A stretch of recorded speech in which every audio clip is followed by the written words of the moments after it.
We're about to start at 9 o'clock, just a few minutes away. I've just got a few procedural matters and things which I'll cover first, then we'll pass over to Ravensdown.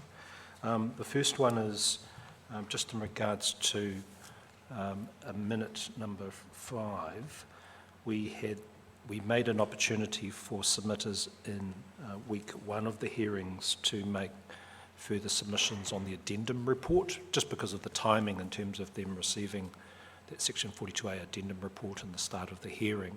And my understanding is at the moment we've received one submission in that regard from Mr. Morris Black, and we're just double checking through the emails to see if there are any others. And I know Mr. Black was here yesterday, and he may be here today, so I'll make an announcement later on that we'd made an offer that some time would be available for them in week 3. So that I'm just announcing that is the case, and we'll be working to ensure that Mr. Black and possibly others can have some time in our week 3 of our hearings.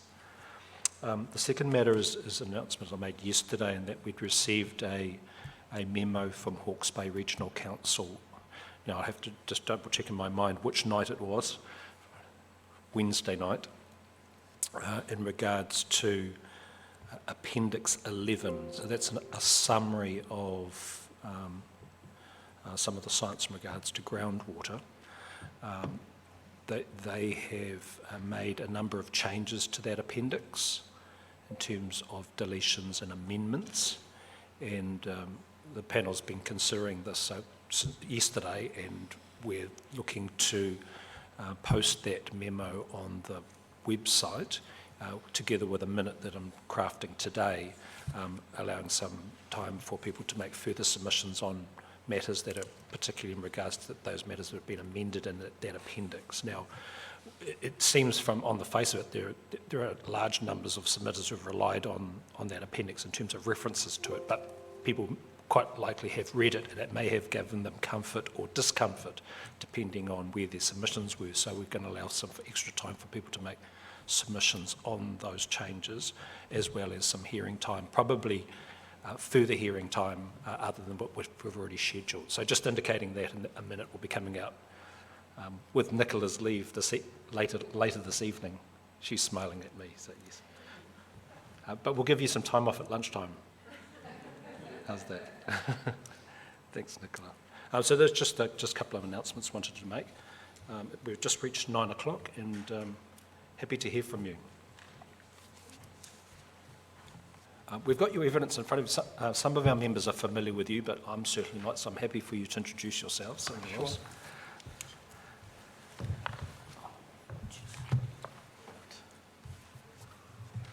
Yes.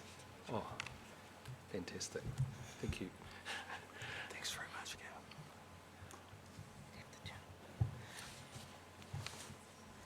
Thank you. I'm Anna Wilkes. I'm the Environmental and Policy Manager for Ravensdown, and I have with me Ms Carmen Taylor, who's a planning consultant with Plans Consultants. I'm not going to read my statement of evidence, if that's acceptable to you. There's just a couple of points that I would like to beg your particular attention to, and then I'll hand over to Ms Taylor to present the highlights of her statement of evidence, if that's appropriate. I am on page 5 of my evidence looking at the nitrogen management provisions, and just before I speak to those, I'd just like to reiterate my point in paragraph 3.16, acknowledging the tank process, and commending Hawke's Bay Regional Council on their communication in regard to the tank process in terms of newsletters and website updates, and just keeping the current documents available compared to with other processes I'm involved in throughout the country. It's been a really excellent method of communication from the council, so I think it's important that they know that. Going through to the nitrogen management provisions, again, just acknowledging our support of the clarity of definitions on the nitrogen loss rate and nitrogen loss target proposed to be inserted into Chapter 9 in the glossary of terms. It's really important for practitioners operating in this space to understand and have clarity on what is meant by those terms, because we're increasingly seeing differences in terminology in regional plans across the country for essentially the same thing. So definitions are important. I also want to acknowledge Ravensdown's general overarching support of the use of good management practice in farm management practices, and that they should be reflected in a robust farm management plan supported by a nutrient budget where appropriate. I'm not going to go into detail of what I've set out in paragraph 4.9, but merely just to flag the ever-increasing costs to farmers with compliance costs associated with them. And in paragraph 4.10, I want to reiterate the point that because Overseer is a long-term averaging model, there is very limited to no value in updating a nutrient budget on an annual basis if in fact there has been no substantive change to the farm system. And so that is a cost that if that is reflected in the plan as a requirement, it comes at a not insignificant cost to the farmer for very little material gain. So I just want to make that point for those who perhaps are not that familiar with how Overseer functions. We do support the use of Overseer, not as a blunt regulatory instrument as I've set out. It is valuable in terms of looking at how nutrients have been managed on a farm and can be used in terms of predictive scenario modelling for how a farmer might manage nutrient losses into the future. And so it is valuable in that regard rather than determining an activity status, which is the way it is used in other regions. And I note that that's not how it's being proposed to be used in Hawke's Bay, and we endorse that. Just lastly, under the stormwater management provisions, our work site up the road at Awatoto is in the process of preparing consent applications to replace both its air discharge and water discharge permits. Those applications will be lodged with Hawke's Bay Regional Council later in the year, and I just want to flag our intent to align our improvements in reducing stormwater contaminant loads from that site with the national policy direction. It's a challenging task given the location. We've got a technical working group established, and we're working with various members of the community to help them to inform us of their expectations of how we might better manage contaminants discharged through stormwater from that site. So it's an intent there, just a statement of intent that we will align, and we're looking to make significant site improvements in our water discharge from the site. Having been the person who granted your last stormwater discharge consent, I can understand the challenges. Yeah. So those are the points I wish to raise. If there are no questions for me, I will hand over to Ms Taylor. I think we will have some questions for you, and we might do those first before going to Ms Taylor. I've got one question, and it relates to your paragraph 4.10 that you highlighted. I think, does Jenny Wadsworth work for Ravensdown? No. It was somebody else. So we had a similar submission for Plan Change 2 for Horizons, and what we did there was we said updates once every 3 years unless there's a substantial change in the farm system, or there's an overseer version update, which obviously has to be a trigger. Would that be an appropriate... I'm going to answer your question in two ways. So firstly, in relation to the 3-year time frame, my suggestion would be to align updates of the nutrient budget with farm plan audits. So as a farmer prepares for an audit of their farm plan, and depending on the cycle of the farm plan, it is appropriate preparation for both the farmer and the auditor to expect an update of both the farm plan and the nutrient budget in tandem. So that would be my suggestion there, to just align those tasks. Second, in relation to the Overseer version changes. Now, I don't profess to be an expert user of Overseer, but I do understand that with the new platform of Overseer FM, that the version changes happen sort of as we go, as opposed to the more substantive version updates that used to happen in the older version of Overseer. So, if So like upgrades rather than updates? Yes, and so files, because there's no exporting of files in the way that the old Overseer used to work, if a file is sitting in Overseer FM and then there is an update, it automatically updates. Okay. So I think, and having recently reviewed the Horizons Plan Change 2 decision, I think I did like the direction that the council hold reference some reference files for particular farms so they can evaluate the magnitude of change that might occur to those nitrogen loss numbers as a result of iterative changes to the versions of Overseer. It works really well. Yes. It works really well in Bay of Plenty. But yeah, I take the point because the changes from version 5 to version 6 were dramatic, to put Yes. it mildly.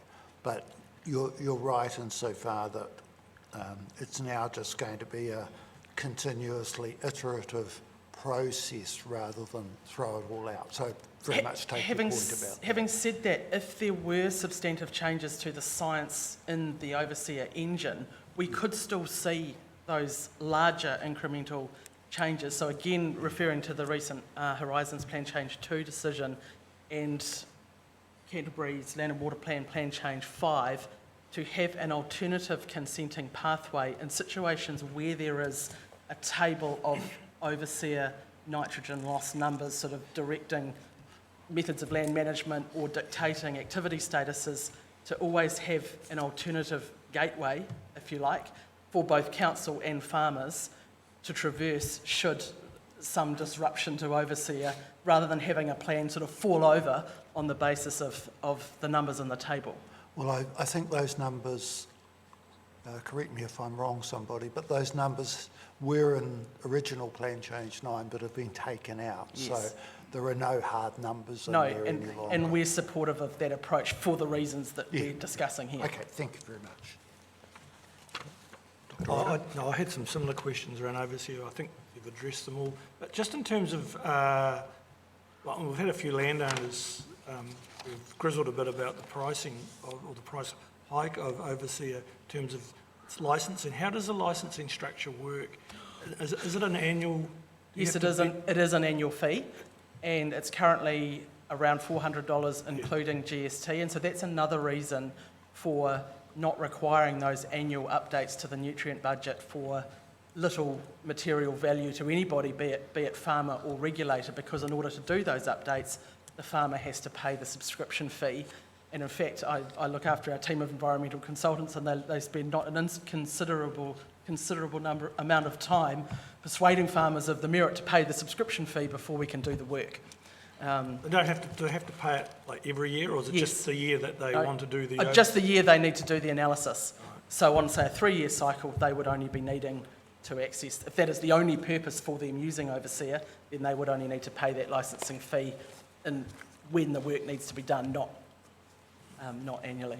So my understanding is that Ravensdown is a part owner of Overseer through the Fertiliser Association? That's correct. Yeah. The government, I am aware that the government has been strong in its advice to Overseer Limited to minimise the increases on the subscription fee. I mean, there is provision for alternative model, and are you aware of, across your clients throughout the country, farming clients, whether there has been any interest in pursuing or looking at alternative options? There is interest purely driven by people's concerns with some of the flaws in Overseer, but generally the conversation rapidly comes around to Overseer remains the best that we've got. Okay. And so, and as a business, Ravensdown still sees a huge amount of value in Overseer. It's the way it's used in regulation that becomes the sticking point rather than the model itself. Okay, thank you.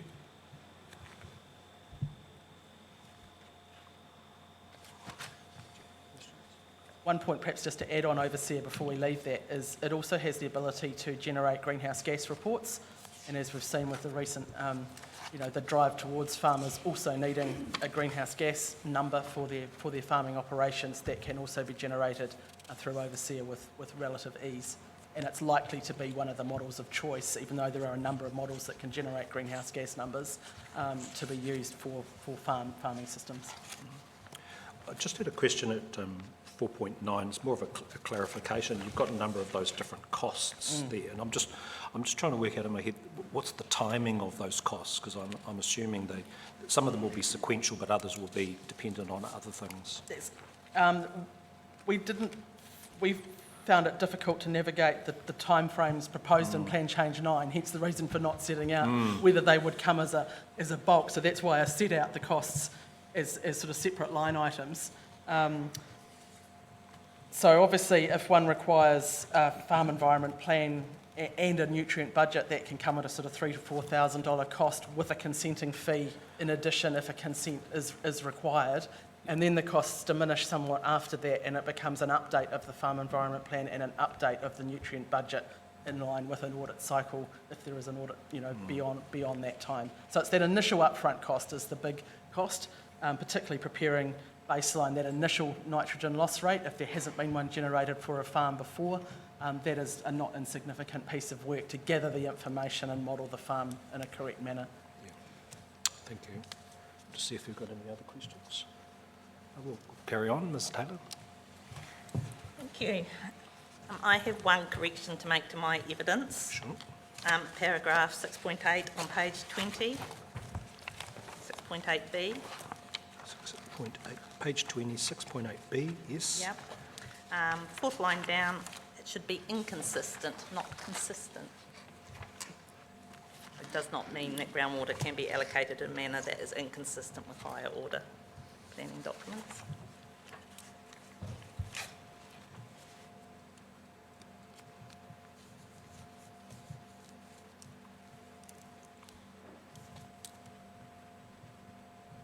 Thank you. I don't intend to read through my summary. I just thought I would acknowledge where the Section 48 addendum has made a recommendation to accept evidence, which I obviously support. So the first one is at paragraph G on page S1 of my evidence, just that the recommendation is to use the term freshwater farm plans where appropriate throughout the Plan Change 9. And that includes changing the definition in the glossary. Paragraph 8, I provide a summary in relation to the requested changes to objectives, tank objectives 10 to 11 to accommodate industrial and commercial water users alongside other water users in terms, and the Section 42A addendum supports that recommendation in relation to objectives, tank objectives 11 to 14, but not to 10. I'm not sure what that is, so my discussion in relation to 10 still stands. At paragraph K, I acknowledge at the end of that, I talk about after reasonable mixing needing to be referred to in relation to stormwater management, and the addendum report has acknowledged that and recommended the inclusion of that terminology. Paragraph 11, the addendum report has recommended the change I sought to condition A4 of Rule Tank 21, so that such that the condition attached to that rule refers to that the discharge does not contain hazardous substances, but removes the rest of that condition that referred to did not come from sites that use and store hazardous substances. And then at paragraph P, I give a brief overview of some other matters I covered in my evidence, and a couple of those have been supported in the addendum report, and one's the consistent use of terminology, and the other one was just the deletion of objective tank 7, which are just minor matters.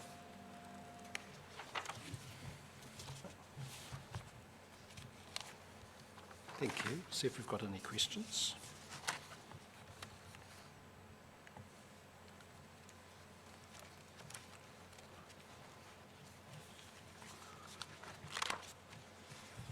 Sorry, I was going to call you Carmen, Ms Taylor. In terms of your more detailed evidence, are you able to tell us which matters have been addressed in the 42A addendum report to your satisfaction, please? Those were the matters that I've just traversed from the summary. Okay, thank you.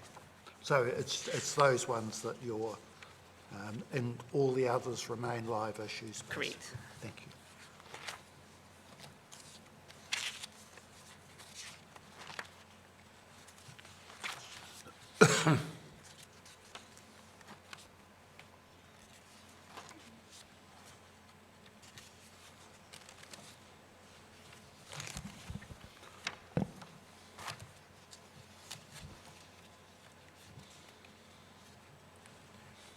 Can you just turn to your, in your summary of your evidence in chief, paragraph N, when you're talking about tank policy 36, I think it's 42 in particular, about plan reviews, and you're making the point there that RMA allows for, or that plan reviews must be carried out every 10 years. And you're saying that tank policy 42 is constraining that requirement, and I was just trying to work out what you mean by that. 'Cause I think 42, tank 42 is, I think some sort of wording with relating to reviews within 10 years. I was just trying to work out what the difference, how you're interpreting the difference between what's in the proposed plan change and what's in the RMA. So what I'm trying to say is that you don't need a policy to specify about plan reviews and the matters to cover in your plan review. The RMA provides for 10-yearly reviews, and and there's a potential by articulating a policy-specific matters to cover as part of your plan review that you're constraining yourself, even though the RMA won't constrain you, but you're identifying stuff that in 10 years' time may not be relevant, or there's a different focus, and it's unnecessary to say it, is what I'm trying to say. Unnecessary but not inconsistent? No, not inconsistent. Just on that same point, we've had several submitters who've thought that it might be appropriate to have reviews within the 10-year period without necessarily specifying when exactly that might be. Do you see that particular approach as being inconsistent? Council can do a review of a plan whenever it wishes, and under the MPS Freshwater Management 2020, the plan review's coming soon anyway. Yes, that's right. Thank you.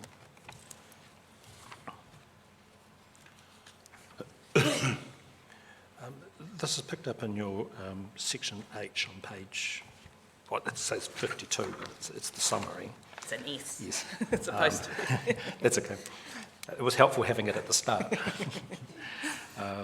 Just in regards to the last sentence, it's not consistent with Te Manawatū suggested in the section 42A report, and we've received a number of legal submissions around the scope of the MPSFM 2020, and in particular the Te Manawatū, the hierarchy, those principles and the list of tasks, and ranging from they're going to happen at some reasonably soon date to actually you need Environment Defence Society saying you must give effect to it now. You don't have any option in that. So I'm just wondering where you sit on that range of views.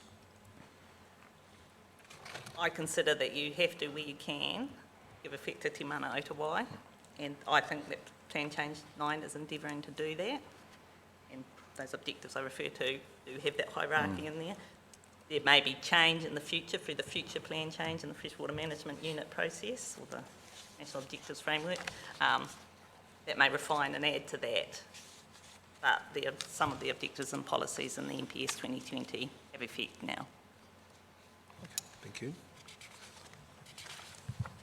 Can I just follow on from that? Because I was looking at your paragraph 4.9, or 4.7 to 4.9, regarding Te Manawatū and some of the officer's comments on Ravensdown's submission not being necessarily consistent with Te Manawatū. And then there's a comment in 4.9 that the officer's report also states that various amendments requested by Ravensdown do not align with the values associated with the various water bodies as decided by the tank group.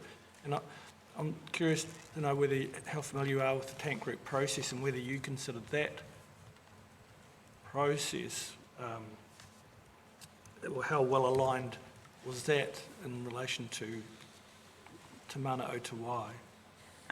Sorry, just to go back to the paragraph. So that was a general section 42A report assessment. It wasn't specific to Ravensdown's submission. I wasn't involved in the tank group, but I did receive the emails and read the newsletters. And So I suppose I can't comment on the tank group outcomes, but reading the objectives themselves, I see that they reflect the hierarchy of the ecosystem first, people's health needs for water, drinking water and so forth second, and then the additional uses. And from my opinion, our request to include industrial and commercial use sat at that third level under those objectives. I just was requesting that it be included along with primary production and urban water uses. That was the...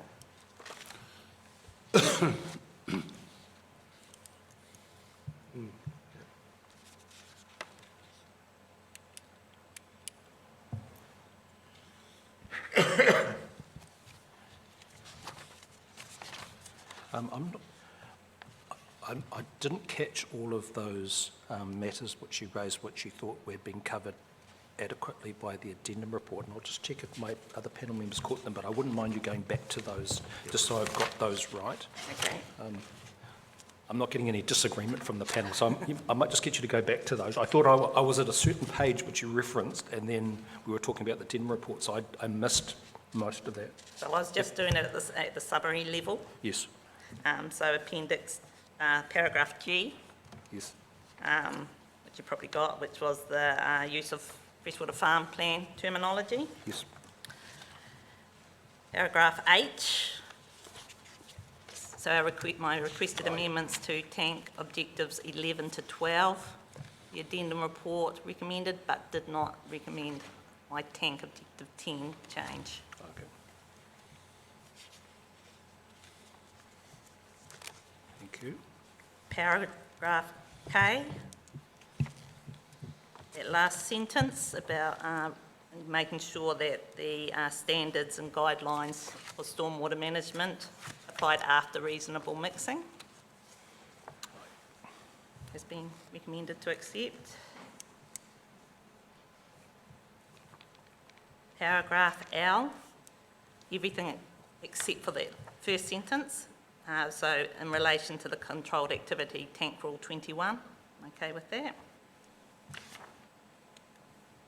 And then at paragraph P, just minor matters, consistent use of terminology and the deletion objective tank 7.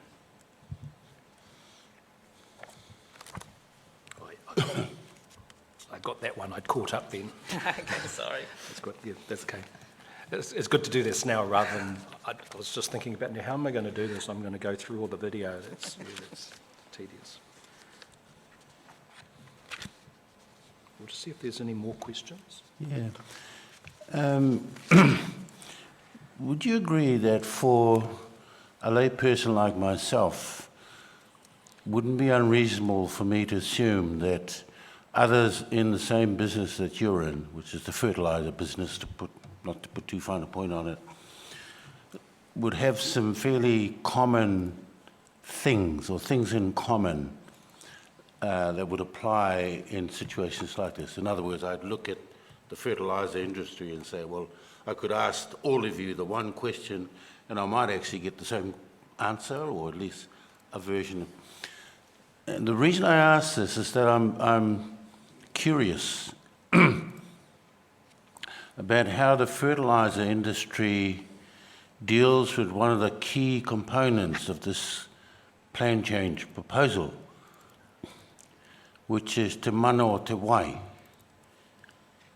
We've heard how other sectors of the community have, addressed it or deal with it.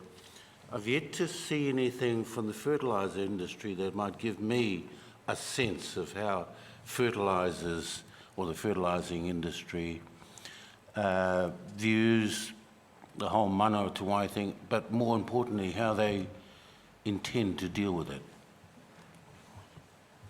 Are you comfortable for me to answer that question? Well, I'm not quite sure who's going to answer it, but it's a general question that I would have for anybody in the fertiliser And business. I think in the first instance, I'll take your question back to the fertiliser industry Fair enough. as a challenge to them to respond in a more open and comprehensive way. But for the purposes of your question here today, I can give you, my view. So obviously I work as the policy manager for Ravensdown. I Sure. work very closely with my counterpart at Balance, who are our key competitor in the market, but at a policy level, we work closely with the Fertiliser Association to align on policy matters. I've reflected some of our thinking in the front end of my evidence. Yeah. Ravensdown's view around the use of fertiliser is very much that it is a product that needs to be used judiciously, and it is a case of the right product in the right place at the right time. It is essential, its use is essential to grow food or fibre, but it is really important that it's used in an appropriate way. And so we as an industry think that the best way to give effect to Te Mana o Te Wai is through good management practices on farm. So you're not just looking at the use of the fertiliser, you are looking at the soil and the climate and the farm system type and the topography, the animals that one is raising or the crops that one are growing, what are the specific needs and how might nutrients best be used in that system, reflected through good management practice, documented in a farm environment plan, supported by a nutrient budget, and we absolutely endorse the auditing of those farm environment plans by an independent auditor to ensure that actions that a farmer is proposing to undertake on their farm, whether it's stock exclusion from waterways or riparian planting or retiring marginal areas of the farm in order to focus their efforts on their more productive soils on the farm, in order to overall provide a benefit in terms of minimising an impact of that activity on the environment. And through all of those things are carried out at a national scale, then I consider that we are giving effect to Te Mana o Te Wai through the best management practice. Yeah. It's almost a sort of a chicken and egg situation, isn't it? I mean, which comes first, the chicken or the egg? But I mean, I guess a follow-up question to that is really wondering which lens the fertiliser industry looks through.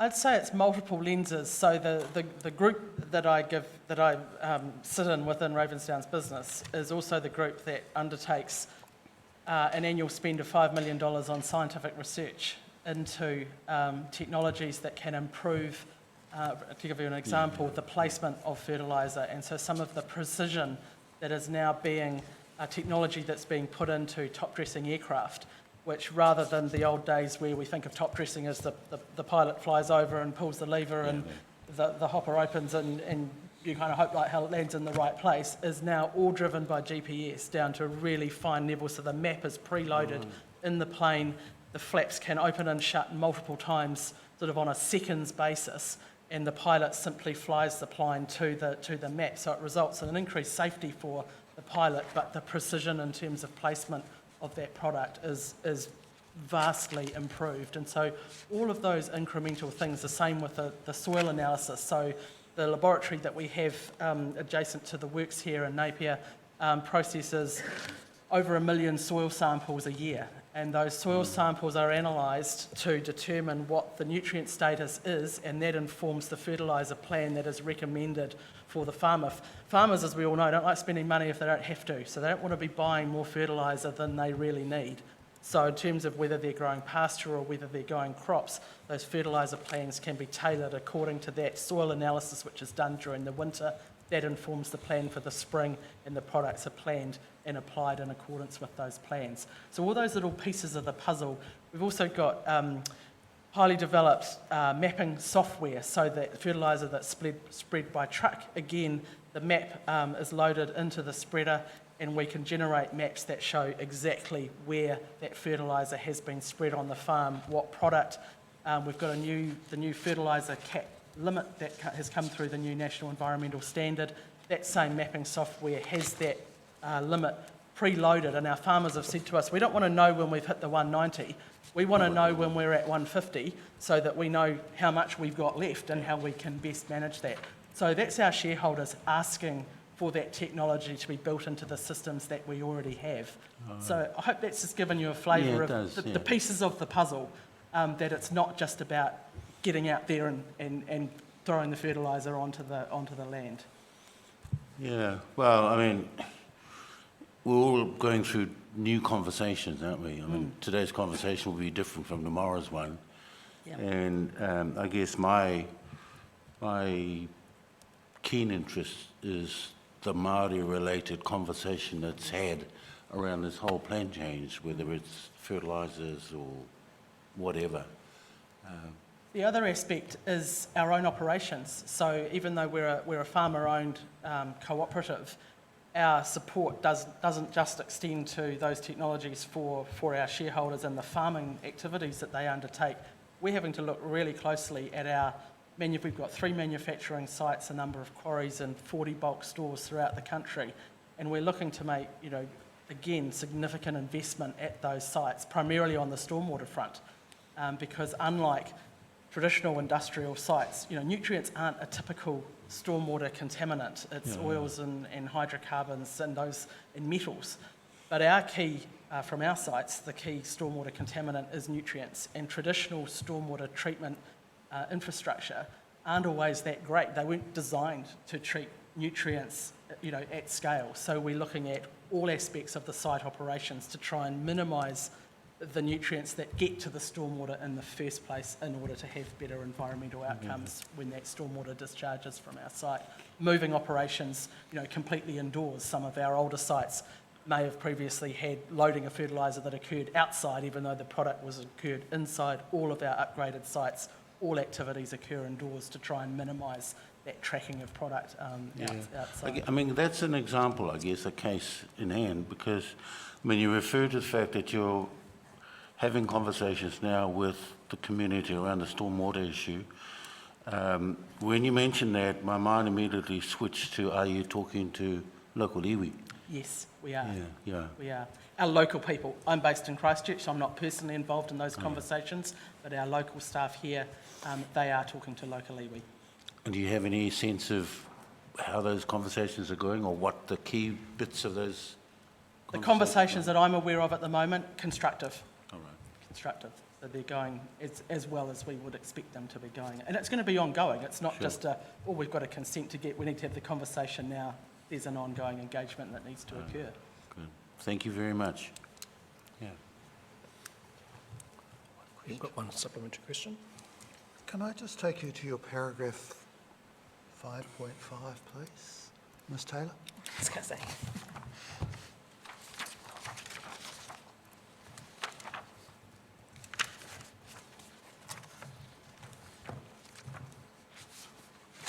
If that policy is not time-bound, in my view, it's close to meaningless.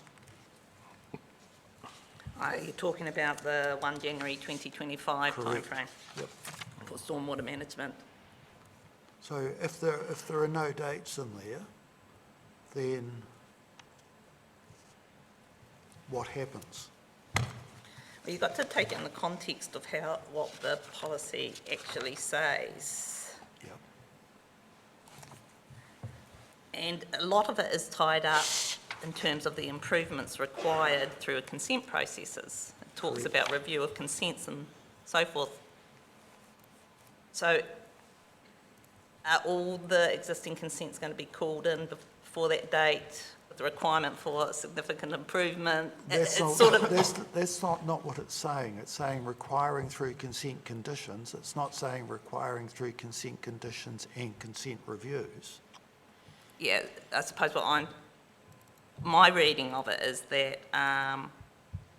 the effects of stormwater quality and quantity will be reduced or mitigated no later than 1 January 2025, and then it goes A to M, how that's going to be achieved, and a lot of that is through consent processes and consent conditions. Correct. Yeah. And then the other part, which Ravensdown raised, is that a lot of those concepts reflect for a discharge best practical option, and sometimes those are a time-framed and staged process. Not all the time, but sometimes they are. And 4 years may be a relatively short period for some of those more costly options. Thank you. That's all I was trying to say.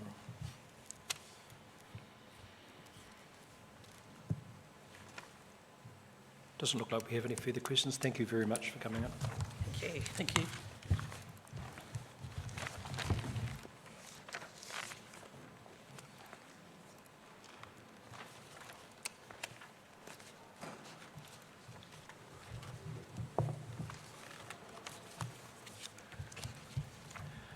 We now have Paranui Farming Trust, Anthea Yule. Oh.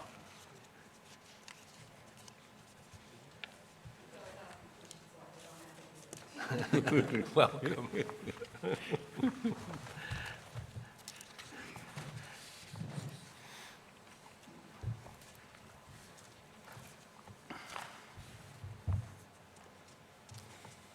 We're just going to bring up your submission.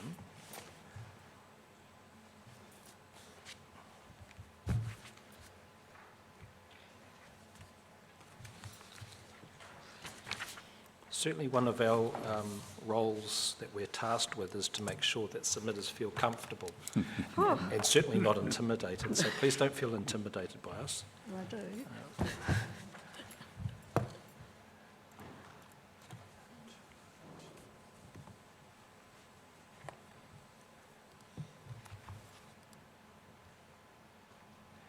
And we're happy for you to introduce yourself and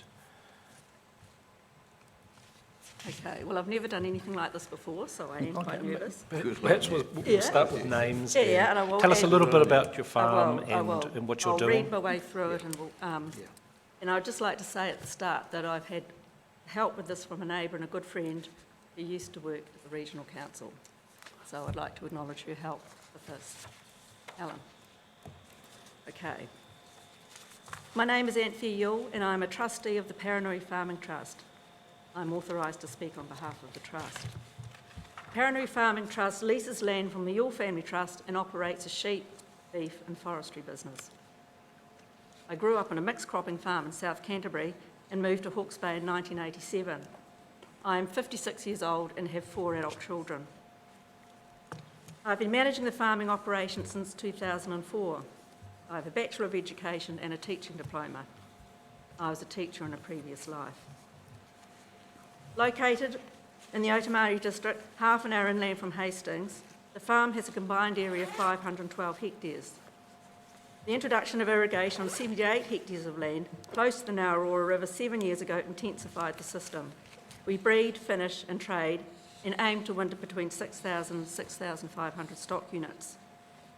Sheep make up 65% of the stock units, including a South Suffolk stud, the remaining being cattle. We made the decision to apply for a resource consent to take water for irrigation. We had been watching the land use change on the northern side of the Narrora River for some time and decided we needed to make a move. Water would add resilience and certainty to the business. And I'd just like to say, when I was first here and driving into town to teach, it was sheep and beef all the way. Now, coming into town and all along the northern side from Fernhill right up to where I farm in Otamari at the Wanna, it's grapes all the way, bar one. So Paranui has become the gateway to sheep and beef in 30 years. Massive land use change. The topography and elevation required to lift the water to the paddocks to be irrigated provided challenges. Irrigation Services drew up a plan and installed the infrastructure. We began irrigating in December 2014.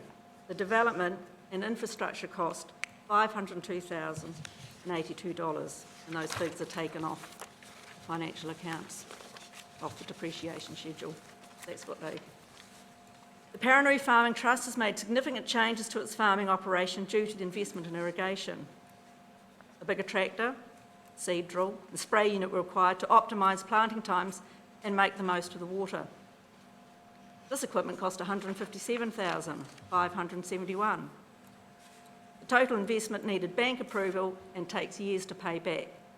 The costs are ongoing. And I mean that by the tractor. You have a little tractor you use for feeding out. But then you had to get a much bigger tractor to tow the big irrigator because our system is not straightforward. I have centre pivot envy because ours is a hard hose system where you need a tractor to tow out the water to do the irrigating. If you can imagine a cotton reel on wheels and you're pulling out the cotton, I have one of those systems. So it's pulled out to 300 metres and then it works its way back in, and it needs a pump to make it work. No power there, so you have to use diesel for that. So it's a complicated system. As a family business, the development of an irrigated sheep and beef system can take years. This involves an understanding of irrigation rates and timing, the choice of grass and crop varieties that produce the highest yield, and the management of stock on that platform to achieve optimal productivity. There has been considerable investment in the farming system as a result, not just in irrigation infrastructure. We have morphed from a breeding unit to a finishing unit, and we're still in a development phase. The Parenui Farming Trust holds a current resource consent to take 25 litres per second from the Otamari stream, a tributary to the Narrowora River, for the irrigation of the 78 hectares.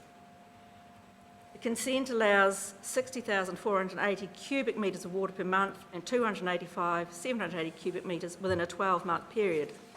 It is subject to a 5,000 litre per second minimum flow in the Narrowora at Fern Hill. So I get a little phone message from the council that lets me know that whether I can stop. You're told to cease, and they'll say the Narrowora River is flowing at 4,864. Please stop irrigating. And I'll get another message, a phone message, when there's been a lot of rain and it's well under and you're told that you can start again. The permit was first granted in 2009 and replaced in 2014 with the current expiry date of 2025. As already noted, the irrigation infrastructure was in place to enable the first year of irrigation to take place halfway through 2013-14. The submission on Plan Change 9. We have an interest in all aspects that are covered by Plan Change 9, and as Vice President of the Hawke's Bay branch of Federated Farmers, I supported the Federated Farmers submission and evidence in this regard. We're obviously very concerned about the impact that the reduced allocation limit for the Narrowora River will have on our farming operation into the future, so our submission was focused on water quantity, specifically as it relates to our farming system. The key points of the submission relate to A, the continued restriction of higher minimum flow conditions that may have been imposed on existing consents, B, the actual and reasonable definition which is proposed to be used to assess new allocations when current consents expire, and C, the consideration of investment in the development stage of a farming system in determining an actual and reasonable allocation. Continued restrictions of a higher cease-take trigger flow. The first point relates to the continued restriction of the higher minimum flow of 5,000 litres per second. This is contained in Condition C of Rule Tank 10. Proposed Rule Tank 10, Condition C stated, where the take was previously subject to a condition restricting the take at flows that are higher than the applicable flow specified in Schedule 31, the higher flow will continue to apply. My submission requested an amendment to Condition C and add a new condition as follows. Condition C. The take is subject to a condition restricting the take at the applicable flow specified in Schedule 31. New condition. Where the take is for any other purpose other than for irrigation, and it was previously subject to a condition restricting the take at flows that are higher than specified in Schedule 31, the higher flow will continue to apply. The proposed changes were for two reasons. The first reason was to address a gap that was identified where the condition, as it was written, only applies to applications for existing takes, where the minimum flow imposed was higher than the minimum flow at the time, and imposes that same minimum flow. Any applications for existing takes that had a minimum flow of 2,400 litres per second are not covered by this condition or any other condition, nor is it addressed in the matters of discretion. The Hawke's Bay Regional Council staff submission also addressed this point and recommended the following additional wording. Where the take was previously subject to a condition restricting the take at flows that are higher than the applicable flow specified in Schedule 31, the higher flow will continue to apply. For all other takes, the flows specified in Schedule 31 apply. The proposed new wording addresses that gap. However, my main concern, being the second reason for the submission, was that irrigation consents that were previously subject to higher minimum flows should no longer be treated differently from all other consents. Neither the S42A report or the S42A amendment report appears to have considered this part of the submission. As already noted, the Paranui Farming Trust's current resource consent is subject to a 5,000 litre per second minimum flow in the Narrowera at Fern Hill. It is a relatively small take, and from our review of the consents on the consents map in the Hawke's Bay Regional Council website, it is the only one whose total irrigation is restricted at 5,000 litres per second minimum flow. That is, when the flow in the Narrowera River is less than 5,000 litres per second, all taking for irrigation must stop. There are 4 other consents also subject to a 5,000 litre per second minimum flow or higher, but these were takes for storage or augmentation, or where one of the take points was from a smaller tributary. In these cases, it might be appropriate for a higher flow to be retained. This plan change has set a new reduced allocation limit for the Narrowera River and has also reviewed the minimum flows of the Narrowera and its tributaries and determined to keep them at the same level, referred to Policy 43. The higher minimum flow sets for some irrigation water permits in the Narrowera, to my knowledge, are not referred to in any new policy proposal, Plan Change 9, other than in relation to the higher flow allocation. The condition is therefore not supported by policy, and the Section 32 report, Section 8.7, does not address any evaluation or justification for continuing to impose the higher minimum flow. The higher minimum flow was imposed on the consent under planning provisions which allowed for water to be allocated beyond the allocation limits subject to higher minimum flows. Through this Plan Change 9 process, the Council has decided not to grandfather the consent allocations, so the higher minimum flow should also not be grandfathered, as shown in Condition C. There are new provisions such as Policy 52G and H which seek to enable flexible approaches to management and rostering as follows. G, enabling and supporting permit holders to develop flexible approaches to management and use of allocatable water within a management zone, including through catchment collectors, water user groups, consent or well sharing or global water permits. And H, enabling and supporting the rostering of water use or reducing the rate of takes in order to avoid water use restrictions at minimum or trigger flows. Having a higher minimum flow would unnecessarily restrict our ability to work with others in the catchment. The imposition of the 5,000 litres per second has had a significant impact on the ability to manage effective irrigation on the farm. I have reviewed all the email notifications that I've received from the Council advising that takes must cease and when takes can start, and calculated the number of days that irrigation could not be undertaken. This is shown on the table below. Obviously 18 and 19 were wetter years. This also impacts on the value of the water use records on which to base actual and reasonable data. All applicants for irrigation-only consent should now be treated equally on the merits of the application. I therefore respectfully ask that Condition C for Rule Tank 10 is amended as per my submission. Actual and reasonable definition and consideration of factors influencing historical use. I have read Section 42A Amendment Report. I have read the Section 42A Amendment Report in response, thank you, to the expert evidence, and I am pleased that the staff recommendations has returned to the annual maximum in the 10-year period prior to May 2020 in the definition of actual and reasonable. I also note that 2012-13 and 2009-20 seasons are considered to be around the target drought that the security or reliability of supply is based on.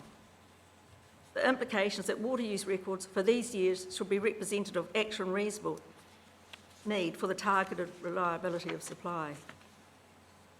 In terms of the water use data that we have available, there are a number of factors which contribute to the data not being as good a basis on which to determine our new allocation. Firstly, we did not start irrigating until the latter half of 2014, and so missed the 2013 dry season. Secondly, during the 2019-20 season, there were 103 days where no water could be taken due to the minimum flow restrictions. Other seasons were similarly affected by minimum flow bans as shown above. Thirdly, while still having bans, the intervening years were not as dry, so less irrigation was required. There are therefore many valid reasons why the water use records in our case, and possibly other farmers as well, should not be relied on. The definition of actual and reasonable refers to accurate water meter data being available. And in our case, I would suggest that the water meter data that we have is not robust enough to demonstrate a realistic actual use and therefore would not be accurate. And I'll just expand on that slightly. It's that complicated.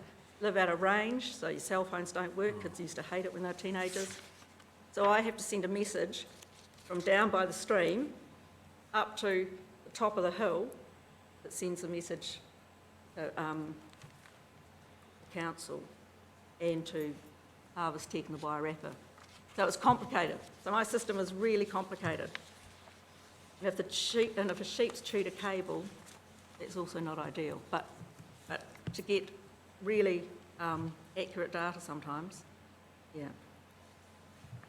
I would like certainty that these types of factors would be considered by council staff as valid reasons for not considering the data to be accurate. The other part of the submission is to amend point 1 of matters for discretion by adding the following points to be taken into account when considering what is actual and reasonable. Separate D into D and D. D, crop rotation. E, development phase of the business operation. Add F, level of existing investments made. G, actual and farming system is reasonable use post 2nd May 2020 where the business operation is still in a development phase. And H, impact of any reduction of water allocation on the overall business operation. These are matters that should be taken into account when assessing reasonable water need. For business operations that are still in the development phase, records of water use post the 2nd May 2020 should also be considered. While there may be a belief that irrigators might take water when they don't need it to ensure high water use records based on the use it or lose it philosophy, irrigators should be able to demonstrate the actual need given crops irrigated and the climatic conditions. Thank you for your time, and I'm happy to answer your questions if they're easy.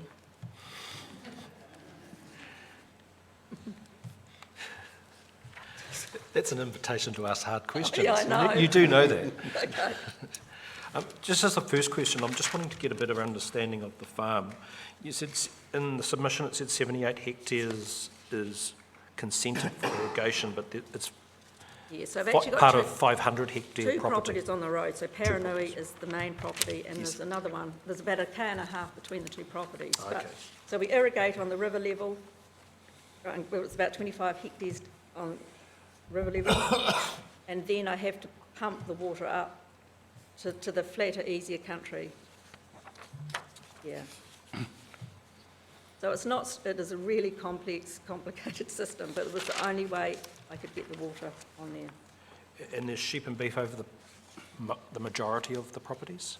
Yes, there's a picture you've got there of sheep that are actually going to the works today. They're off, that's one of the paddocks that are, yes, but, yeah. Thank you. Have you been at the same property since 1987? Yes, that's when I married and came up here, yeah. Oh. So have you seen any noticeable changes in the Ngaruroro River in that time that you might want to bring to our attention?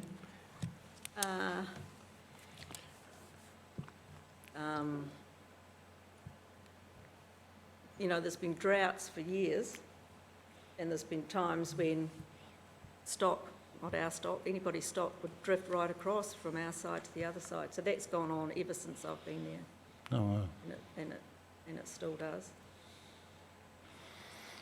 But animals are not allowed in the water. Sheep never want to go through water, and they don't. But, I was going to ask you for your definition of adult, because I have 3 grown-up children, but I struggle to describe them as being adult. don't get me started on that. Yeah. But that's to me, it's more that maybe the changes have been around land use, and it's been huge. Highest and best use, so we've got grapes everywhere. So the big corporates, they put their grapes in, they sell the house off. Nobody lives on these big vineyards, and people drive out from town, so the schools and all that stuff gets, yeah. So the land use change has been the biggest thing, and maybe that will have affected. Yeah. Which in the South Island, land use change is dairy farms, and Hawke's Bay, it's vineyards. Anybody, yeah. I suspect. You said your permit was first granted in 2009, replaced in 2014, or renewed, I presume you mean renewed in 2014. Has it always had the 5,000 litre? I'm the only one, that was, and it's hard to sort of accept that when you see now, and everybody, I'm watching every people, and the next irrigating down to 2,400, and I'm shut down, but that's how it was done, and Right from 2009, is it? so that was the start, and then there was a divorce, so I had a bit to deal with, and then I had to go on and get this up and running, because to determine that it would change our business going forward. But farming's hard, and it takes a long time to. But I am the only person that's shut off at 5,000. Yeah, just trying to understand, has that been since the consent was granted in 2009? So probably last cab on, probably the last person to get a consent. You would have to check with the council about that, but. And did you have reservations then about the minimum No, I flow? felt, because I grew up in South Canterbury, I've always lived next to a river and knew the value of water, so I was still down there when Tom Henderson and Alan Hubbard and South Canterbury, they started the Opua Dam, and that has completely changed Canterbury,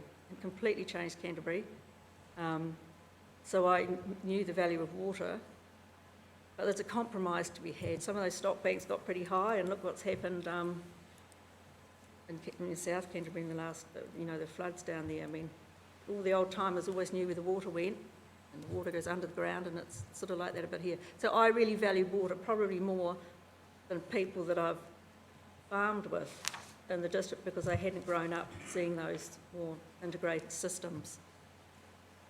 I guess what I'm trying to work out is whether, when the consent was originally granted with the 5,000 litres a day restriction, whether you were given any advice as to what that might mean in terms of number of days or potential number of days of It was a restriction. little bit tricky, because the father of my children, and we're now divorced, was an agriculture engineer specialising in water systems. So whether that slipped through seriously, I mean, that is, I don't know why I'm cut off at that. So that's why my submission's been based on that, because it doesn't seem fair. But, and there's issues too, like last year, this irrigation, I mean, people don't call it irritation for a reason. It really looks straightforward when you're driving past those places and the irrigator's going. At the moment, somebody has sabotaged the pump down by the river. So I've got a bit of an issue with FMG at the moment to sort that, and it's going to potentially cost about 40,000 to fix this pump, which looks like a little traction engine. But so it's not straightforward. So that little traction engine runs and pushes all the water through the pipes at the river level. So I do about 25 hectares down there. But then the big sort of irrigator, Big Red we call it, that has a booster pump on it. So when the water is pumped up to the next level, that actually has to have another pump on it to pump the water around. So it's, like I say, it's not straightforward, and things go wrong. So, but I still would not have the water because of the flow-on effect of, but it's not straightforward, and it's expensive. Thank you. Was your original application to take water into storage? No, but, no. The intent- And presumably you got draft conditions of consent from the council and you agreed to those? Have you considered applying to just change that condition of consent, that single condition? Have you talked to the council about that possibility? Am I able to do that? Yes. Yes. Yes, definitely. So there's a process So that you there's- can apply to change a condition of consent. And that's a commonly used process with the council. I mean, I can see that storage, I mean, individual storage, collective storage, I mean, we could talk about that all day as well, but I can see people now, you know, because these shut-off times, sometimes there is merit. I mean, a lot of water goes out to sea, there's a lot of water under the ground. I mean, Napier pumps water out of the city, and I mean, there's a lot of water around, it's how we sort of go about it. But maybe this business, as in the Paranui Farming Trust, might need to consider its own form of storage and time. Well, it looks, you know, on the face of it, it seems you're being treated as an application to store water. And if you've got the minimum flow that applies for those particular activities, on the face of it, it appears to be too high. And that's And you- why I'm here. And, well, you would have an arguable case, I think, for looking for at that. changing that condition of consent. I mean, I get it for people that are actually wanting to fill up a storage dam and when the river's high. and Sure. That makes sense, but for me to be cut off, I'm watching, and is Ivan here? Hello, Ivan. I'm on the other side of the gorge, so I watch this guy behind me here irrigating, and I've stopped. Yep. So, Okay, thank you. Thank you very much. We didn't have, I hope those questions That was weren't too all right. hard for you. it was all right. You feel comfortable about that? Yeah, no, thank you very much. Thank you very I much don't for know how coming you in. concentrate all day. I couldn't do what you do. I'm very admiring. It's good. I have to listen to Ivan now. Our next submission is from Wairua Dairies. Mr. Ivan, and I hope I pronounce your name correctly, Nof? Yes, we call it North. North, thank you. German pronunciation is Knauf, so I'll No, accept I that. was thinking it was German, but which would you prefer? Ivan North is how I Okay. get addressed. Well, thank you, Mr. Knopf. We've got your written submission here, and we've read your original submission on behalf of your wife and sons, yes. And you're one of our dairy farmers. I'm the only dairy farmer on the Ngātaurua Yes, River, and one of, I think we're only 15 left in Hawke's I think Bay you're now. the first of our dairy farmers to be heard by us, so Yeah, in the tank Yep. catchment, yes. thank you. So just a bit of background. I won't read everything out here. You can read through it yourselves as we go. But our background is we're currently 970 hectares approximately, located on the southern bank of the Ngātaurua River, downstream of the O'Hara Ngātaurua River confluence. We're the only dairy farm on the Ngātaurua River, and we're converted to dairy in 2001. To give a bit of background, it's about 1,000 mil rainfall area where we are. There's a mixture of contour with river terraces and hills and then more terraces. We're about 430 hectares actually dairy farming, and the rest of it is balance of dairy support, cropping and beef calf rearing operation. We have 15 staff, all living on farm, so lots of houses. We've been fully compliant with Hawke's Bay Regional Council dairy discharge consents since 2001, and we've been Gold Award winners since the inception of the award system in 2012-13. We have a farm environment plan in place. We have many years of nutrient budgeting. We have irrigation that covers 440 hectares via centre pivots and guns. Water is supplied from river takes, groundwater and on-farm storage. Irrigation gives us relative production reliability. And I will just elaborate a little bit on the previous submission, that the water that was, just a clarification, the water that she's referring to, the 5,000 flow water, was part of the Fernhill Aquifer Recharge Consent, which HBRC, Hawke's Bay Regional Council, relinquished. and so that was why it was at 5,000 flow. We also received some of that water. A third of our irrigation water comes from 2,400 litres a second cut-off, and 2/3 of our water is on the 5,000 flow cut-off. So just a clarification there, that's where the background is to that water.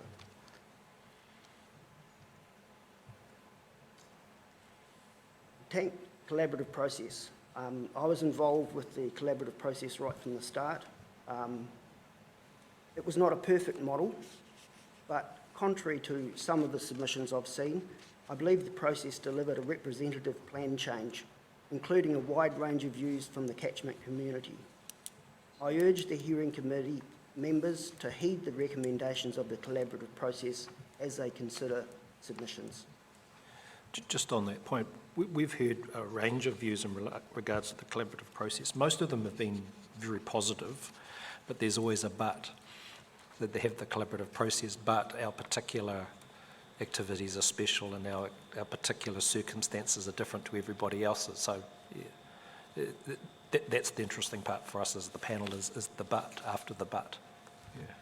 Yeah, the but I would have is it took too long. It should have been better organised from the start, but it was a new process, and I have to commend the council staff, especially Mary Ann Baker, for her input, and when she came on board, she really got things going. So yes, things changed then. So, yes, there were some issues, and I have no doubt other people have issues as well. The tank industry, dairy covers about 6,000 hectares of land in the catchment. And in most catchments, dairy farming is the bogey boy, but in the tank catchment, we are a very small percentage of the overall area of land. Stock exclusion, page 29, policy 22, which refers to stock exclusion from waterways. All dairy farms in the tank catchment have stock excluded from waterways in line with Fonterra requirements. All dairy farms in this catchment also have a farm environment plan in place.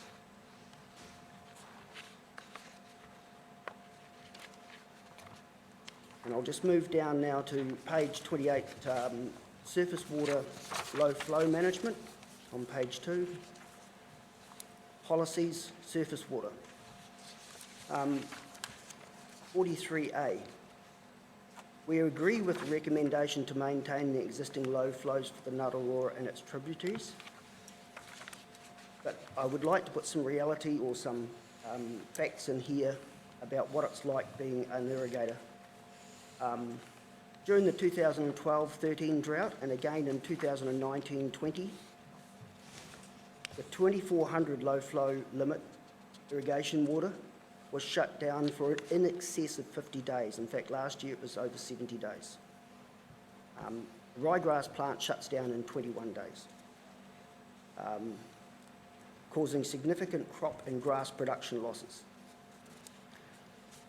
2/3 of our water, as I've mentioned, is on the 5,000 flow, which was shut off for 104 days in both years. So all the infrastructure, all the expense in infrastructure is sitting idle when you need it most. Groundwater irrigation bores also ran dry. Stored water, which we have about 200,000 cubes, that ran dry. And from January to the end of May, Wairua received 30% of the annual average long-term rainfall for that period. No substantial rain occurred until the beginning of June. Stock drinking water and house drinking water supplies were sourced from groundwater bores, and although they were under enormous pressure and at very low levels, did not run out. To feed stock, feed had to be brought in at inflated prices. We accept there needs to be a conservation flow maintained, but that needs to be balanced against economic sustainability. We believe the recommended flow rates are fair. So by that you mean the 2,400 litres a second at Fern Hill? Yes. Thank you. So we're not arguing for any changes there. But I think the reason I give that information is just to give you some context to the reliability of this water and what it means in these really dry years.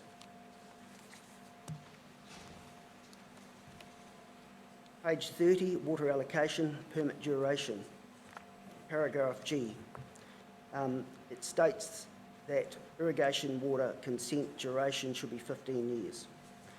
We object to this condition. These consents should be issued for durations of 30 years to allow returns on substantial irrigation infrastructure investment without the risk of major changes, to give investment certainty. Marlborough has agreed to 30-year consents. There is no good reason why this could not be granted in this catchment. Nutrient loss and land use change, Tank 6, in Schedule 29. The baseline should be set from the average over the past 5 seasons or from the average number of seasons N-loss has been calculated. The reasons for that change, that some farms will not have a history of nutrient budgets, but some, like ours, have a long history. In Schedule 29, Table 1, we do not support the retention of Schedule 29, Table 1. This table subjectively categorises land use, which may not reflect the true N-loss associated with a particular farm environment, and this table will become the default setting. Nor do I support the land use change restriction of 10 hectares per property. I request this be changed to 10 hectares or 10% of property or enterprise area, whichever is greater. For most regions of the catchment, 10 hectares land use change will have negligible effect on water quality and impose a disproportionate cost on landowners. This is a perfect example of micromanagement. Council staff will not have the resources to monitor at this level, and even if they did, it would be a waste of resources and would not be achieving what it set out to achieve, which I remind you is better water quality. Schedule 31, flow levels and allocation limits. This schedule states that the allocation limit for the Narurua River will reduce by 18% to 1,300 litres per second for surface water and Zone 1. The quantity taken and used in page 47, Tank 10, actual and reasonable allocation, the quantity taken and used is the least of G, number 3, maximum annual water use in any 1 year within the 10 years preceding 2nd of May 2020, including as demonstrated by accurate water meter records. Now, Wairua has had water meters on all its water takes since 2001, and it has had telemetry on its surface takes since 2011. So we strongly disagree with this condition.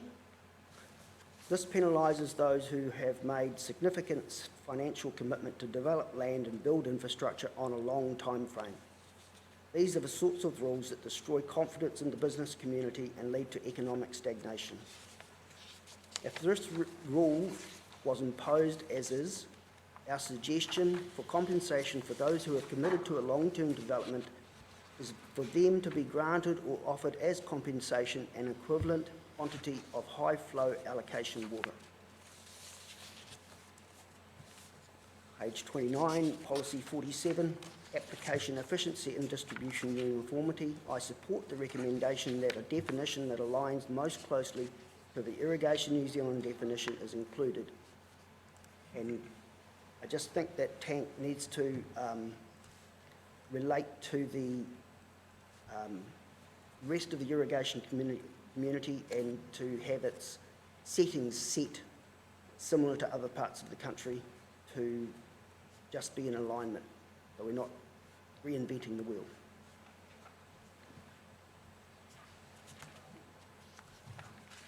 So thank you very much for hearing me, and do you have any questions? Thank you, Mr. Nuff. We'll see if we've got any questions. Can you Dr. tell Kelly? me, please, exactly where the Ahara Stream, now Aurora River confluence is? How far upstream from Fern Hill is that? Kilometres, it's about 20 kilometres upstream.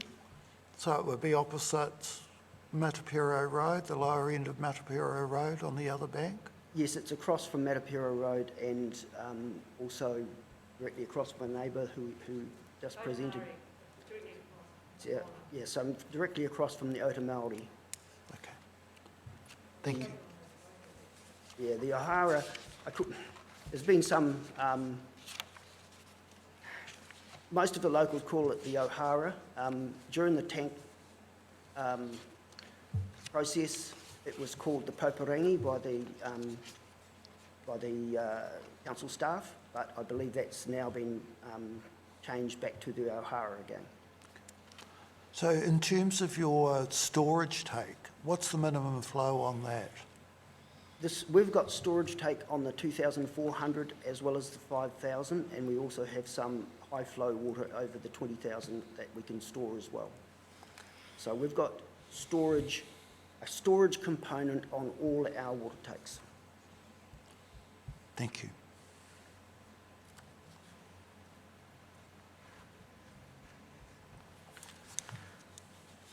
Dr. Ryder, did you have any questions? No? You have some plantation forestry and you're looking at some native revegetation. How does that factor into your water management process or system? I guess if I elaborate a bit further, we have recently put 65 hectares of a wetland into a Yeah, but that QE2 as well, covenant.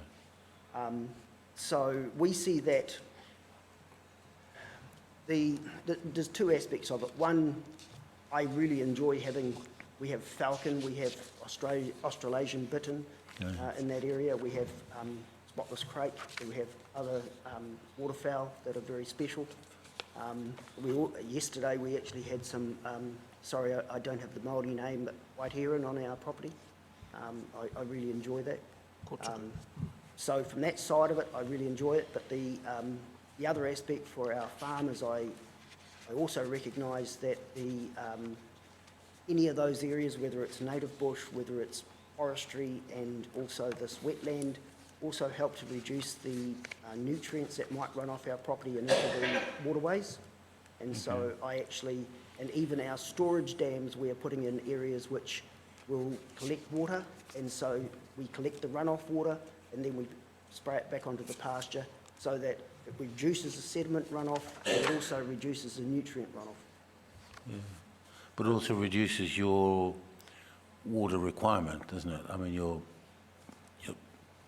It reduces, I wouldn't say that it reduces our water requirement from the operational point of view. It doesn't. But what it does is it adds value to areas. I actually believe that the reduction of nutrient runoff and the reduction of sediment runoff is actually a valuable asset to our farm. And so I value that. And so from that point of view, those areas are really important.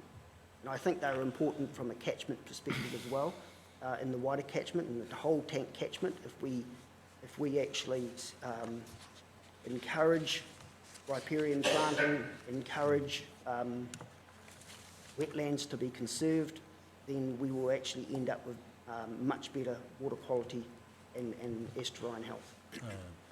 and you have effluent discharge to land? Yes. Is it similar to other dairy farms around? Our effluent system is, our initial system goes into a what's called a weeping wall, which separates out the solids from the liquid. And the liquid is piped down to a 200-day storage pond. Now, the regional council requirements is for 90 days storage. We've got 200 days storage. That allows us then to use that water in the irrigation season. We've got enough storage that we can store and use it during the irrigation season, and that makes up part of our irrigation take. So we actually put it through our pivots. And so that adds a lot of value to our farm. And then the solid component of the effluent, we cart out and we spread on our paddocks, and that adds to our organic matter and to nutrients as well. And my last question, the name Wairua, where did that come from? Wairua was the original name of the farm when we bought it, Oh, okay. but we understand the relevance of the meaning. It's got two meanings, and so so Y is two and Rua is water. So there's the confluence of the two rivers, and also it's the Spirit of God. So it's for us, and correct me if I'm wrong. I'm not fluent in Reo, but that's as we understand it. Oh, that's a nice interpretation, actually. It's a good way to look at it. Yeah. Thank you very much.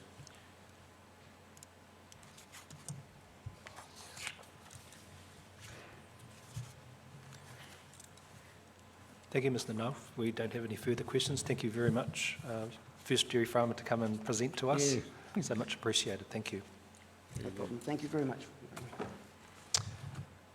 We now have Mr. Ben Hindmarsh from Ahuriri Farming. Welcome. Number. Oh, is it? Very sorry. Uh, 205. We're just going to bring up your submission.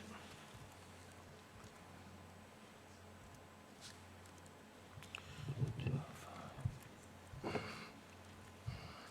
is. Ahunui. My apologies. Yeah, problem.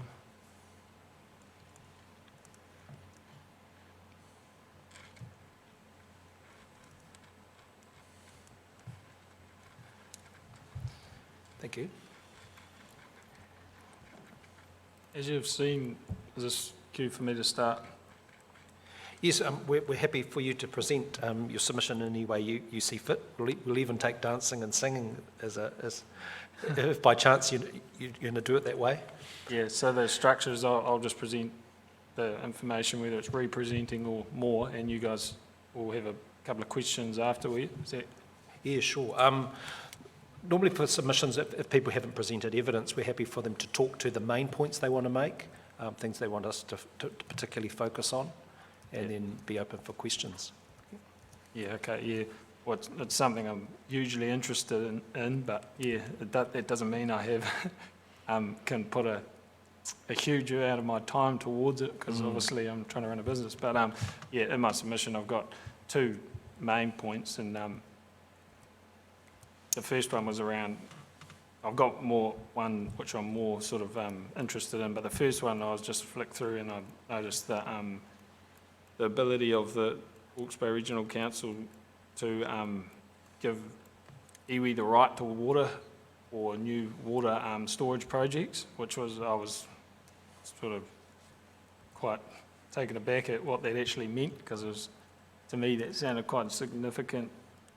Area where you're giving privatised people having to open their doors to like the local iwi to have access to that, which sort of, yeah, I'm very interested in giving that right. So yeah, and then the second point is about the formation of catchment groups. This is something I'm thoroughly interested in, the catchment group process, and there's just some key fundamentals there which haven't demonstrated in our region, is in our little area up in Pātoka, is being run probably not quite as good as I thought it could be, and it probably leads to me giving the impression, I reckon, that the Hawke's Bay Regional Council should try and own that and create a structure with catchment groups and give facilitation, whether they include beef and lamb or not.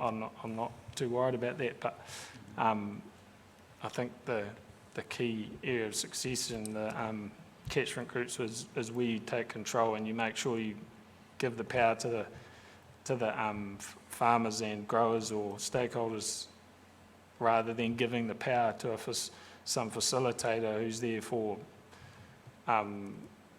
economic reasons rather than like the farmers. So like, yeah. Sort of like the idea of having, the farmers, the landowners have a vested interest in being there. Yeah. Well, at the moment, I've just seen a couple where like the power has been given to the facilitator who aren't there for the right reasons.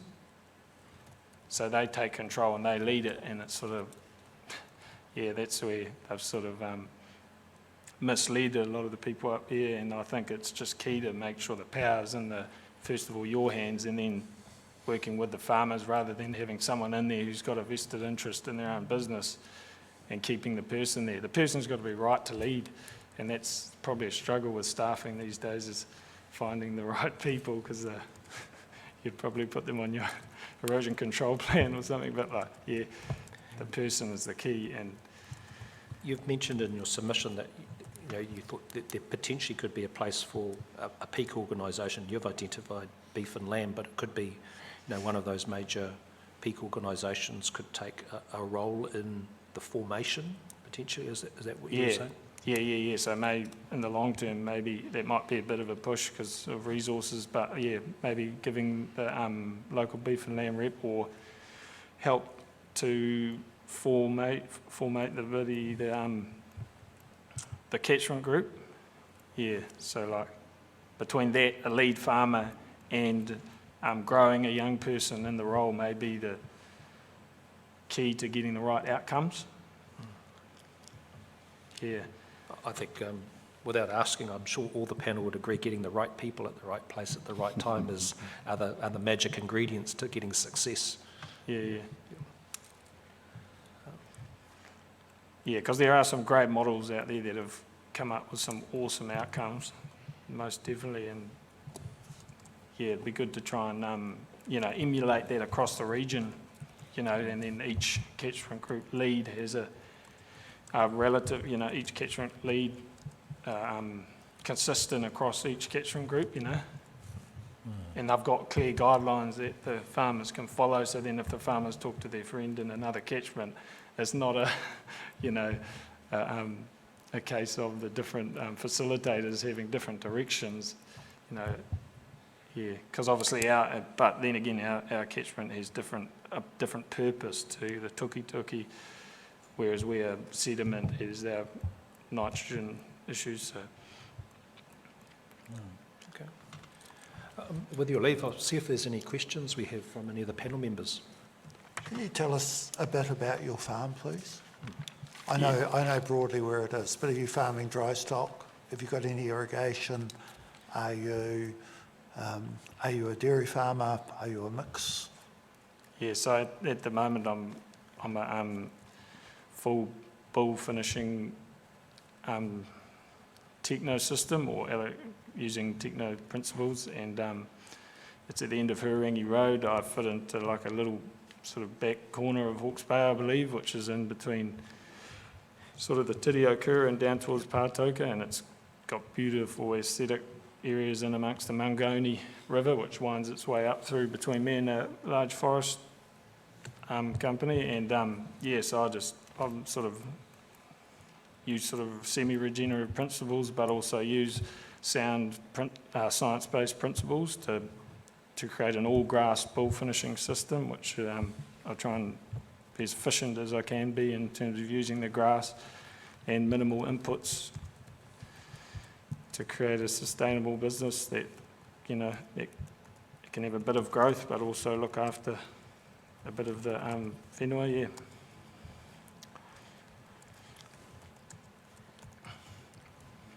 So Thank you. the catchment group you're associated with, how long has that been up and running for? Well, I'm not, because it's quite confusing. Our local ones sort of started and there was a discussion group first and foremost, and then the catchment thing started happening, and they sort of thought, oh yeah, we're the catchment group now, you know. And I sort of believe the guy who was in there was sort of conflicted. I think he, yeah, In your submission, you've tried to do it in a very, what's the word? You've tried not to make it personal, but you've Yeah. raised that there's issues of trying to get everyone It's not personal on the same page. it's not personal at all. I heard a couple of places where that guy said, you know, I've started the catchment group. Well, it's not your catchment group, mate. You've come out, you're way off the mark there, because each and every person, it's each and every farmer's catchment group. So you need to, you know, get to the catchment group itself and ask them, who do you want to lead the group? Not, here is our facilitator, this is a catchment group, you're either in or out. It's just missed the mark completely. So, the facilitator, I don't want to go into detail, but is that a facilitator that's appointed or recommended by the regional council? Is that how it works? Not at all, yeah. From what I've seen, I've talked to a couple of people with the Hawke's Bay Regional Council, and it doesn't seem like they were appointed. But yeah, he probably means the best, but unfortunately, yeah, he's got to keep evolving, got to keep, you know, yeah, and sometimes unfortunately, if it doesn't use his employee in his business, the catchment group doesn't agree with the use of his personnel in the catchment group, well, unfortunately, that's, you know, it's not up to him. Yeah, so, yeah, it's not personal, I'm just saying it, yeah. It's important to get the catchment group objectives right first rather than... So how many landowners do you know that are involved in this particular group? Then again, yeah, so like once again, the catchment group sort of lost interest with a couple of the different land uses or land operators because of that. So like, well, that's tricky too, you know, because we've got dairy NZ and beef and lamb. So you've got to, and the catchment group operates above that. Doesn't matter, it's blind to each. So yeah, that's where the personnel will be key to bring them together, because we've got dairy and sheep and beef.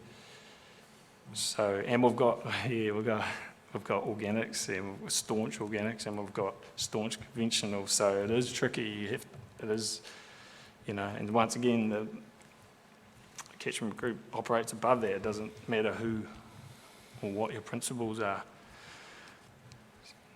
Thank you. Yeah, I just have one question. It's the same one I asked the gentleman just before you. The name Ahuriri. Oh, it's Ahunui. Unfortunately, yeah. Sorry, that's my operating company is Ahunui, which is AHUNUI here. What is it? Yeah. Sorry. Ahunui. Yeah. In the submission, it's Ahunui, and on our schedule. Yeah, it's- sorry, Oh, I okay. confused you there. Yeah, It might have been my I see. writing, but Yeah, okay. Yeah, I yeah. thought there was something wrong. I'm a wee way away from the Ahunui. Okay, yeah, I got you. Well, thank you, Mr. Hindmarsh. Thank you for taking out time from a busy day and presenting to us. Really appreciate it. Thank you. Okay, cheers. We're now at just after 10:30. We're going to take a break, and then we've got Mangaone Farming, Mr. Matthew Trowbridge. Not here yet, but probably will be here shortly. So Mangaone, what's that? Sandy Stream tripping. And then Owanui Station, Mr. Peter Rates, and then we've got Bruce McGregor and Alexander John McPhee and Peter Kay before lunch. Thanks, everybody. We'll see you at 11 o'clock.